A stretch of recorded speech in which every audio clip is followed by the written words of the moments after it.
আর সরস্বতী পুজো তো প্রায় চলেই এলো, তা কি করবে না করবে সব ঠিক করেছো তো? আমি তো ভাবছি এই বছর পাঠশালাতেই বেশ জমিয়ে পুজোটা করব, সবাই মিলে আনন্দ করব। হ্যাঁ কি? আরে সবাই বলো তোমাদের কি মতামত? বাহ, তাহলে তো খুব ভালোই হয় মহারাজ। কিন্তু আহ, কিন্তু কি? মহারাজ, সবই তো ঠিক আছে, কিন্তু পাঠশালার যা শোচনীয় অবস্থা, সেখানে কি পুজো করা যাবে?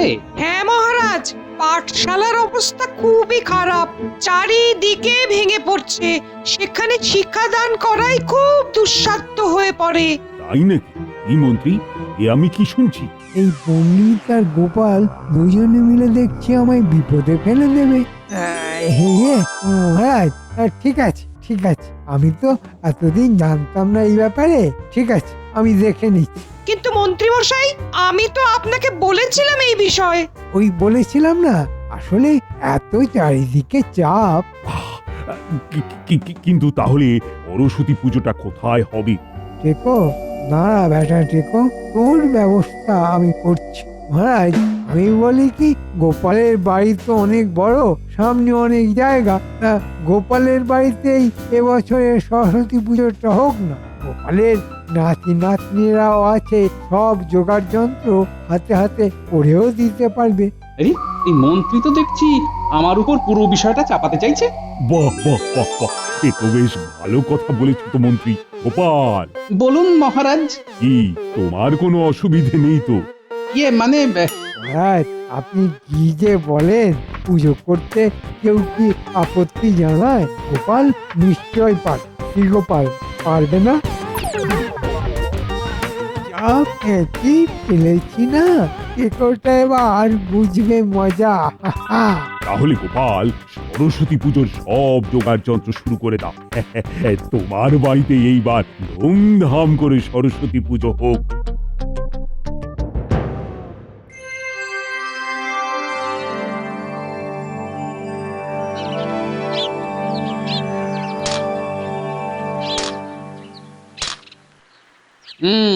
তাহলে সব মিলিয়ে খরচ গিয়ে দাঁড়ালো 30 মোহর।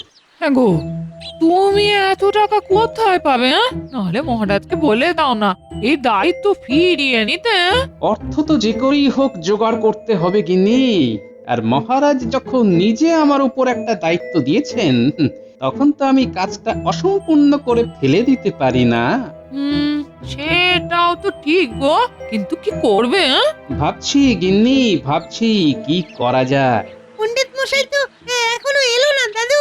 ও বাবা, দেখেছো, সত্যি তো দশকর্মা জিনিসের কথা তো ভুলেই গেছিলাম। সেখানেও তো টাকা লাগবে গো, যা দশকর্মার জিনিসের দাম। দশকর্মা, দশকর্মা পেয়ে গেছি গিন্নি, পেয়ে গেছি। কি পেয়েছো? গিন্নি, আমি আমি দশকর্মা জিনিসের দোকান দেব। বলি দশকর্মা জিনিসের দোকান দেবে? হ্যাঁ, সামনে সরস্বতী পুজো, সবারই দশকর্মা জিনিসের প্রয়োজন। আমি ওই নদীর ওপার থেকে পাইকারি দরে দশকর্মা জিনিস কিনে আনবো, আর এখানে একটা দোকান দিয়ে সেগুলো বিক্রি করব। তাতে যা লাভ হবে তা দিয়ে আমাদের সরস্বতী পুজোর খরচটা মোটামুটি হয়ে যাবে। বাহ, তাহলে তো আর কোনো চিন্তাই নেই গো। কিন্তু তুমি একা হাতে পারবে সামলাতে? একটা দোকান সাজানো কি চারটিখানি কথা? তারপর তোমাকে তো প্রতিদিন রাজসভায় যেতে হবে, তাহলে দোকান করবে কখন? আরে গিন্নি, রাজসভা শেষ হবার পর যেটুকু সময় হাতে থাকে তখন দোকান করব।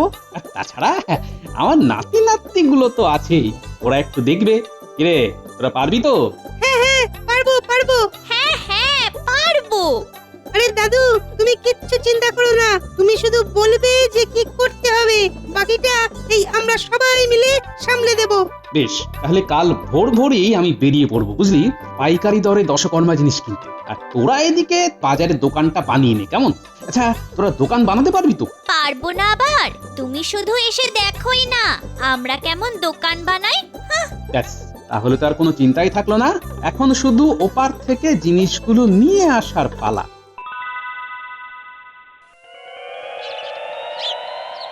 গিন্নি, আমি চললাম, বুঝলে, ফিরতে ফিরতে বিকেল হয়ে যাবে। আচ্ছা, সাবধানে যেও। দুর্গা দুর্গা দুর্গা দুর্গা। শহরে তো চলে এলাম, কিন্তু পাইকারি দরে দশকর্মার জিনিসগুলো যে কোথায় পাবো কিছুই তো বুঝতে পারছি না। কাকে জিজ্ঞেস করা যায়? হ্যাঁ হ্যাঁ, ওই তো ওই একজন আসছে, ওনাকেই বরং জিজ্ঞাসা করি। হ্যাঁ, দাদা, ও দাদা, হ্যাঁ বলুন দাদা। বলছি এখানে ওই পাইকারি দরে দশকর্মার জিনিস কোন দোকানে পাওয়া যায়? দশকর্মার জিনিস, হ্যাঁ ওই তো একটু এগিয়ে যান, সামনেই পড়বে। অনেক ধন্যবাদ।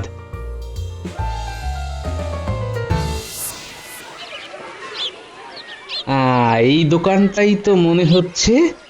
আচ্ছা দাদা, এখানেই কি পাইকারি দরে দশকর্মার জিনিস পাওয়া যায়? হ্যাঁ পাওয়া যায়, কি লাগবে বলুন।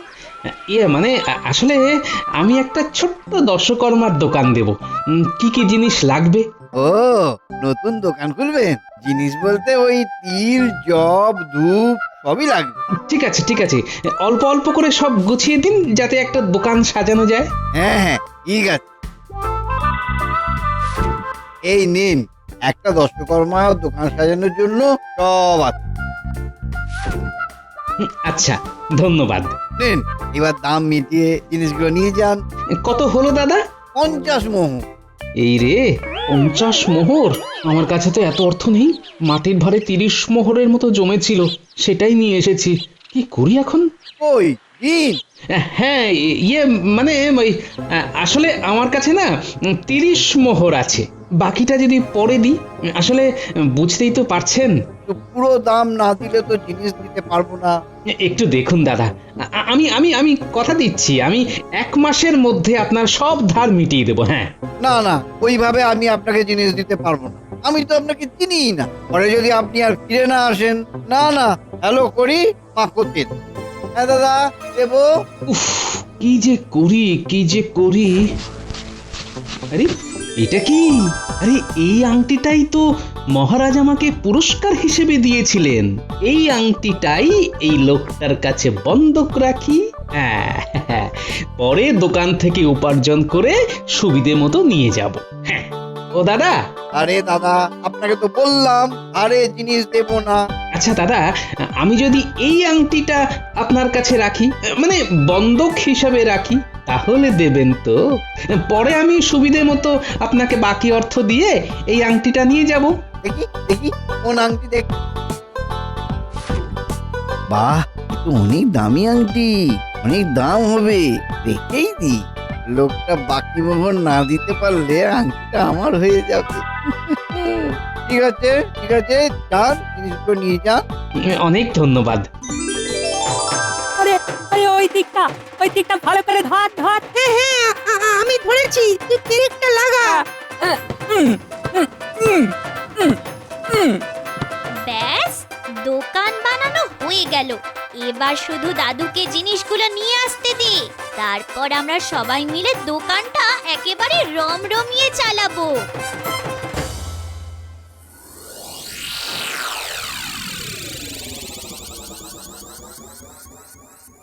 কি ব্যাপার, আজ আবার গোপাল রাজসভায় আসলো না? শরীর টরীর খারাপ হলো না তো আবার? না না মহারাজ, গোপালের সহজে শরীর খারাপ হবে না। আসলে সরস্বতী পুজোর চাপ দিয়েছেন তো, তাই হয়তো চাপটা সামলাতে সময় লাগছে। ও যা কৃপণ। ঠিক বলেছ মন্ত্রী, এইবার কিপ্টে গোপাল বেশ ভালো জব্দ হয়েছে। আসুন আসুন আসুন, পুজোর যাবতীয় দশকর্মা জিনিস নিয়ে যান। আসুন আসুন আসুন। কি গো গোপাল দাদা, নতুন দোকান দিলে নাকি? হ্যাঁ রে, যাক যাক যাক, ভালোই হয়েছে। আমাদের গ্রামে একটা দশকর্মা দোকান ছিল, সেখানে তো অর্ধেক জিনিস পেতামই না, আর যাও পেতাম তা হয়তো পোকায় কাটা নয়তো পুরনো। ওদের সুবিধের জন্যই তো এই দোকান। বল কি দেব? আচ্ছা আচ্ছা আচ্ছা, আমাকে আমাকে ওই 200 গ্রাম মতো ধূপ দাও তো। এ পুরি, 200 গ্রাম ধূপ দে। হ্যাঁ দাদু, দি।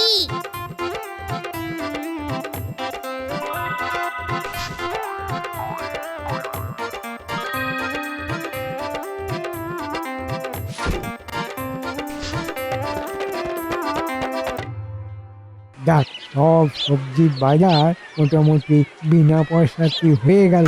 এবার এই হাড়ুর দোকান থেকে বিনা পয়সায় মাছটা নিয়ে এলেই হয়ে যাবে।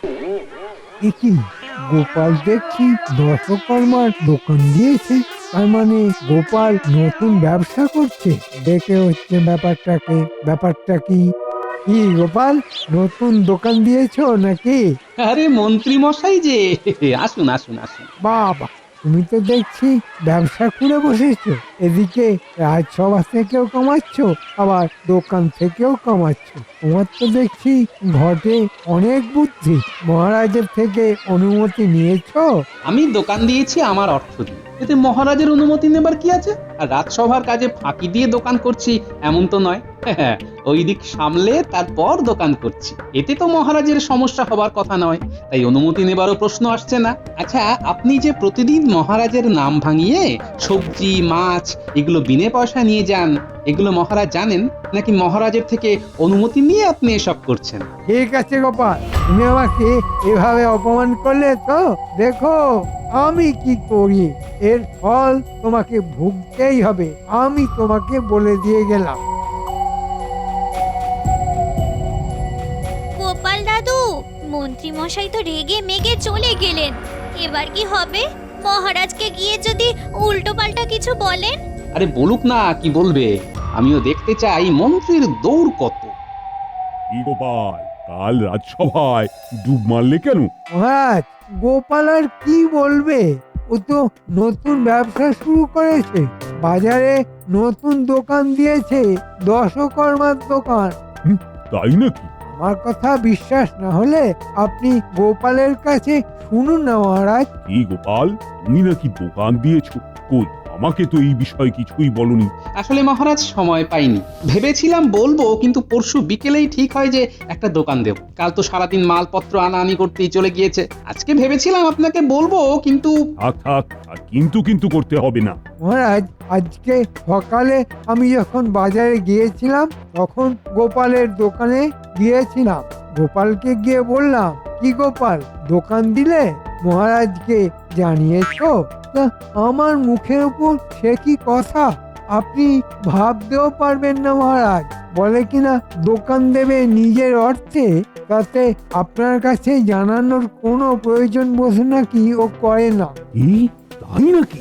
কি গোপাল, মন্ত্রী যা যা বলছে সব ঠিক বলছে? দেখছেন না মহারাজ কেমন চুপ করে দাঁড়িয়ে আছে? তার মানে তো বুঝতেই পারছেন মহারাজ আমি বানিয়ে কিছুই বলছি না। মহারাজ জানেন, গোপাল এও বলেছে যে ব্যবসা করে এমন অর্থ করবে যে আপনার এই সিংহাসনটাকেও নাকি ও কিনে নেবে। কি এত বড় কথা? দেখি ও কত বড় ব্যবসায়ী। গোপাল, এক্ষুনি আমার ঘরে এসো। আচ্ছা মহারাজ। বেশ হয়েছে, ব্যবসা করার শখ এবার চিরদিনের জন্য ঘুচে যাবে। মহারাজ, আসবো? এসো এসো, ভেতরে এসো। তুমি কত বড় ব্যবসায়ী হয়েছো, হ্যাঁ, যে আমাকে বড় বড় কথা বলো? মহারাজ, আমি জানি না মন্ত্রী মশাই আপনাকে কি বলেছেন, কিন্তু আপনার অসম্মান হয় সেরকম কোনো কথা কিন্তু আমি বলিনি মহারাজ।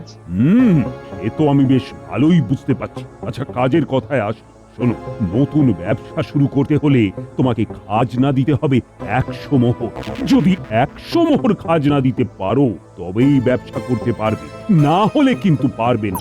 মহারাজ, আমার ছোট দোকান সবে খুলেছি, 100 মোহর কোথায় পাবো বলুন তো?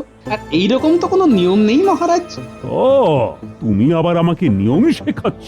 না না মহারাজ, আপনাকে শেখাবো আমি, এত ক্ষমতা আমার নেই। আসলে মহারাজ, আমার হাতে তো এখন তেমন অর্থ নেই। সরস্বতী পুজোর দায়িত্বটাও আপনি আমার কাঁধে দিয়েছেন, ভালোভাবে যাতে পুজোটা করতে পারি, আর সেই কারণেই ওই দশকর্মা দোকানটা খোলা। আচ্ছা আচ্ছা, ঠিক আছে। তুমি আমাকে অনেক বিপদে সাহায্য করেছো, এই জন্য তোমাকে আমি খাজনা মুক্ত না হয় করলাম, কিন্তু দোকান করার জন্য তোমাকে আমার কাছে একটি পরীক্ষা দিতে হবে। তুমি যদি সেই পরীক্ষায় পাশ করো তবেই তুমি ব্যবসা করতে পারবে, নচেত কিন্তু তোমার দোকান বন্ধ করতে হবে। ঠিক আছে মহারাজ, যেমন আপনার ইচ্ছা। এই নাও একটা কলম, এই কলমটা যদি তুমি আমার কাছে বিক্রি করতে পারো তবেই তুমি দোকান করতে পারবে। দেখি তুমি কত বড় ব্যবসায়ী হয়েছ। ঠিক আছে মহারাজ, চেষ্টা করছি। মহারাজ, আমি এক কলম বিক্রেতা, আমার কাছে রয়েছে এই কলমটি, দয়া করে এই কলমটি কিনুন, তাতে আমার আপনার দুজনেরই লাভ। না না না, তোমার লাভ দেখে তো আমার লাভ নেই। আমার কি লাভ হবে এই কলমটি কিনলে সেটি বল। এই কলমটি দিয়ে আপনি সুন্দর সুন্দর কবিতা লিখতে পারবেন, আপনি কাউকে পত্র লিখতে পারবেন, বা অন্য কোনো প্রয়োজনেও এই কলমটি আপনি ব্যবহার করতে পারবেন। না, আমার দরকার নেই, আমি এই কলমটি নেব না। মহারাজ ঠিক করেই রেখেছেন যে আমার কাছ থেকে কিছুতেই কলমটি কিনবেন না। কিন্তু মহারাজ, আপনাকে যে এই কলমটি কিনতেই হবে। না, কোথাও অন্য কোনো কলম নেই, আর এই বুদ্ধিটাই আমাকে লাগাতে হবে।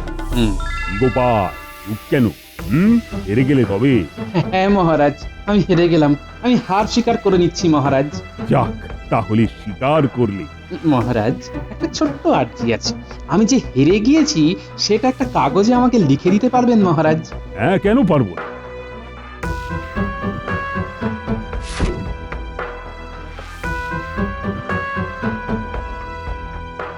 একটা কলম দাও তো, না হলে লিখবো কিভাবে? কলম তো নেই মহারাজ। কেন? তোমাকে তো এক্ষুনি একটি কলম দিলাম আমি, ওটি দাও।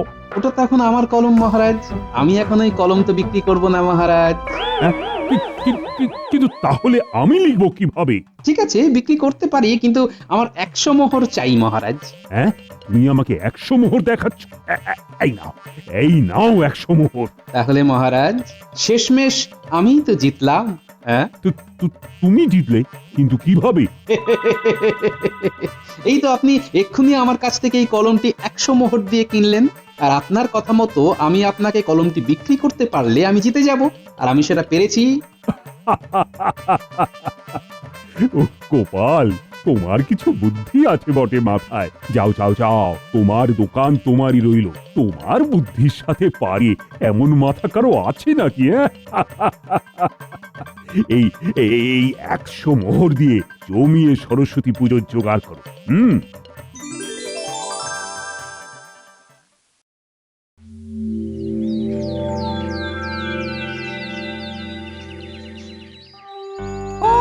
জয় জয় দেবী চরাচর সারে, কুচ যুগ শোভিত মুক্তাহারে, বীণা রঞ্জিত পুস্তক হস্তে, ভগবতী ভারতী দেবী নমস্তুতে।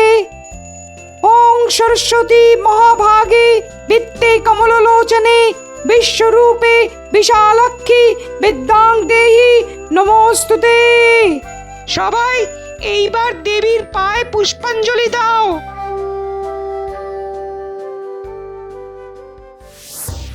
মহারাজ, আপনি বসুন, আমি রান্নার ওই দিকটা একটু ঘুরে আসি। আচ্ছা আচ্ছা গোপাল। গুলটে, তোরা সবাইকে হাতে হাতে প্রসাদটা দিয়ে দে দেখি। আচ্ছা দিদা।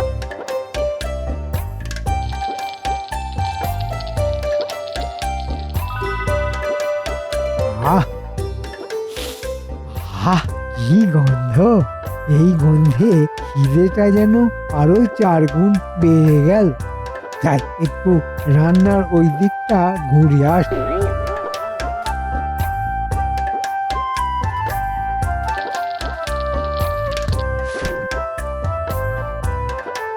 এই পুটি, আসন পাতা হয়ে গিয়েছে, কলা পাতার জলের ভাতটা দিয়ে দে। আচ্ছা গোপাল দাদু।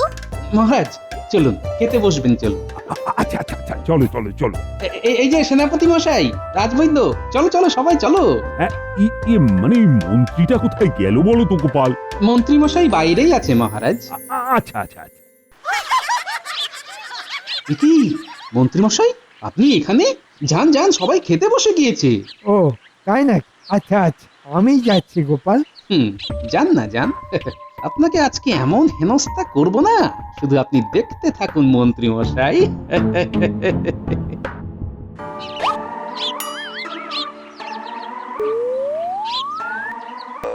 কি সবাই তো খেতে বসে গেল। আরে মন্ত্রী, কোথায় গিয়েছিলে? এসো এসো, বসো। দেখি তো সব মিলিয়ে কতজন খেতে বসলো। যতজন বসবে তার থেকে একটা কম করে খাবার নিয়ে যাব, মন্ত্রী মশাইকে জব্দ করব।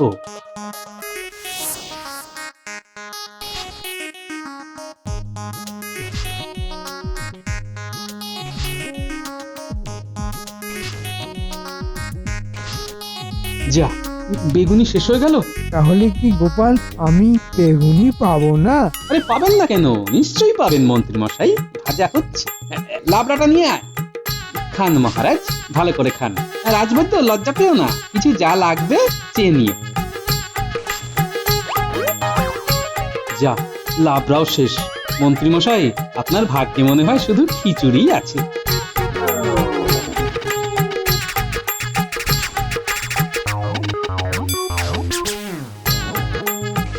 খাও সেনাপতি, ভালো করে কুলের চাটনি খাও।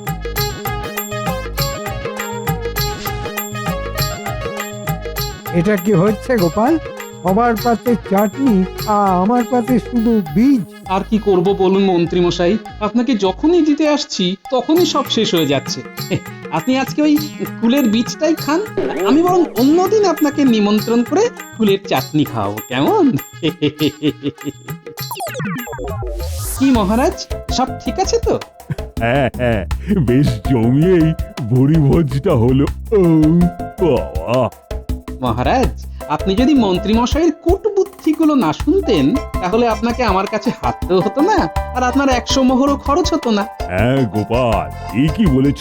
সব ওই মন্ত্রীর কূটবুদ্ধি। মহারাজ আমি চুপ! যা হয়েছে ভালোই হয়েছে। মা সরস্বতী যা চেয়েছেন তাই হয়েছে। জয় মা সরস্বতী জয়।